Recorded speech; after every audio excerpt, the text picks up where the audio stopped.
ఈ వారం వృశ్చిక రాశి వారికి ఎలా ఉండనుంది? వృశ్చిక రాశి వారికి 3 గ్రహాలు సహకరిస్తున్నాయమ్మా. ద్వితీయంలో శుక్రుడు, సప్తమంలో గురువు, లాభంలో కేతువు. లక్ష్మీ కటాక్ష సిద్ధి విశేషంగా ఉన్నది. ఆర్థికంగా పుంజుకుంటారు. ఇప్పుడు తీసుకునే నిర్ణయాలు ధనయోగాన్ని ఇస్తాయి. భవిష్యత్ అవసరాలను దృష్టిలో పెట్టుకొని తగు విధంగా కృషి చేయండి. పలు మార్గాల్లో ఆర్థిక పరంగా అభివృద్ధి సాధించడానికి దైవయోగం సహకరిస్తుంది. స్థిరాస్తులు వృద్ధి చేసుకునే క్రమంలో విజయం లభిస్తుంది. ముఖ్య కార్యాల్లో ఏకాగ్రతను ప్రదర్శించాలి. ఉద్యోగంలో స్వల్పాటంకాలు గోచరిస్తున్నాయి. అధికారుల నుండి సమస్యలు ఎదురయ్యే సూచన ఉంది. ఉద్యోగంలో ఒత్తిడి ఏర్పడకుండా జాగ్రత్తగా సమయస్ఫూర్తితో వ్యవహరించండి.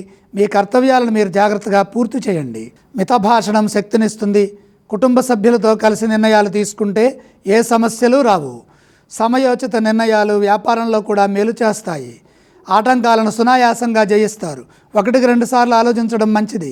ఇబ్బందులు ఎదురుకాకుండా, ఆవేశం లేకుండా ప్రశాంతంగా భవిష్యత్తుని తీర్చిదిద్దండి. ఎట్టి పరిస్థితుల్లోనూ దగ్గర వారితో విభేదించొద్దు, దురుసుగా ప్రవర్తించొద్దు. ప్రశాంత జీవనాన్ని కొనసాగిస్తే మేలు చేకూరుతుంది. వృశ్చిక రాశి వారు ఎటువంటి స్తోత్రాలను పఠిస్తే బాగుంటుంది? వృశ్చిక రాశి వారు సూర్య ధ్యానం చేయడం చాలా మంచిది. వారు ఏ ఆలయాన్ని సందర్శించాలి? సూర్యుని దర్శించి సూర్యుడికి అర్ఘ్యం సమర్పించండి. వారు ఎటువంటి దానాలు చేస్తే బాగుంటుంది గురుగారు? గోధుమలు దానం చేయండి.